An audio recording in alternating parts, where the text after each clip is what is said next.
বাংলাদেশ ও ওমানের শ্রমবাজার, ভিসা নীতি এবং পাসপোর্ট রিনিউ সংক্রান্ত বিষয় নিয়ে বর্তমানে আলোচনা চলছে।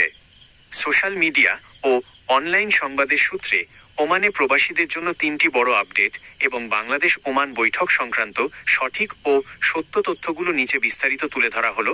1. ওমান প্রবাসীদের জন্য 3টি বড় আপডেট। আপডেট 1, সাধারণ অদক্ষ কর্মীদের জন্য ভিসা স্থগিত। ওমান সরকার 2023 সালে প্রবাসী কর্মীদের তথ্য ও বৈধতা যাচাইয়ের জন্য বাংলাদেশি সহ বেশ কিছু দেশের সাধারণ, আনস্কিল্ড এবং সেমি স্কিল্ড নতুন কাজের ভিসা স্থগিত রাখে।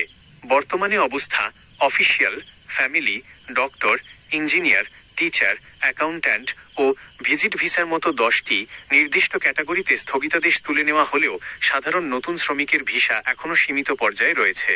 আপডেট 2, পাসপোর্ট রূপান্তর বাধ্যতামূলক, MRP রিনিউ বন্ধ।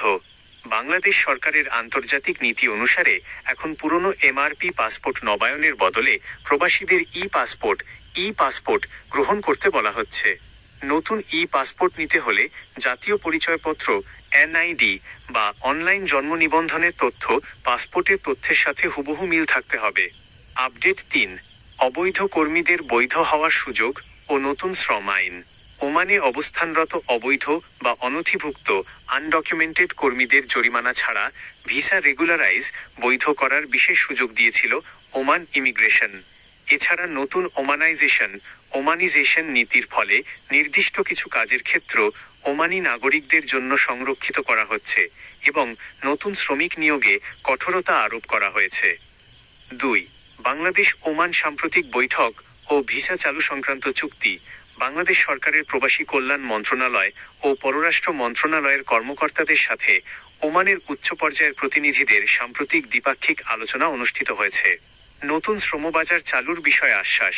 দ্বিপাক্ষিক বৈঠকে ওমানের শ্রম মন্ত্রণালয় জানিয়েছে যে ওমানে থাকা অনথিভুক্ত বা অবৈধ বাংলাদেশিদের বৈধ করার কার্যক্রম সম্পন্ন হওয়ার পরই নতুন কর্মী নিয়োগ ও স্থগিত থাকা শ্রম ভিসা পুনরায় উন্মুক্ত করার প্রক্রিয়া শুরু হবে। দক্ষ কর্মী ও সমঝোতা স্মারক MOU। বাংলাদেশ সরকার ওমানকে আশ্বাস দিয়েছে যে ভবিষ্যতে বাংলাদেশ থেকে কেবল যাচাইকৃত, দক্ষ, স্কিল্ড এবং সংশ্লিষ্ট ভাষার প্রশিক্ষণপ্রাপ্ত কর্মী পাঠানো হবে। নতুন একটি যৌথ কারিগরি কমিটি, জয়েন্ট টেকনিক্যাল কমিটি গঠনের বিষয়ে কাজ চলছে। 3. MRP পাসপোর্ট পরিবর্তন ও রিনিউ প্রক্রিয়া। আপনার যদি পুরনো MRP পাসপোর্ট থাকে এবং মেয়াদ কোটা শেষ হয়ে যায়, তবে নিচে উল্লেখিত পদ্ধতিতে মাসকাটস্থ বাংলাদেশ দূতাবাসের মাধ্যমে আবেদন করতে হবে। 1. জাতীয় পরিচয়পত্র ও পাসপোর্ট মিলকরণ। ধাপ 1, তথ্য যাচাই। আপনার পুরনো MRP পাসপোর্টের তথ্য এবং NID অনলাইন জন্ম নিবন্ধনের তথ্য যেন এক থাকে তা নিশ্চিত করুন। 2.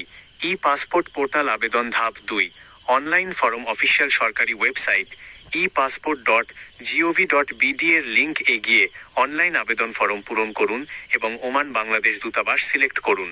3.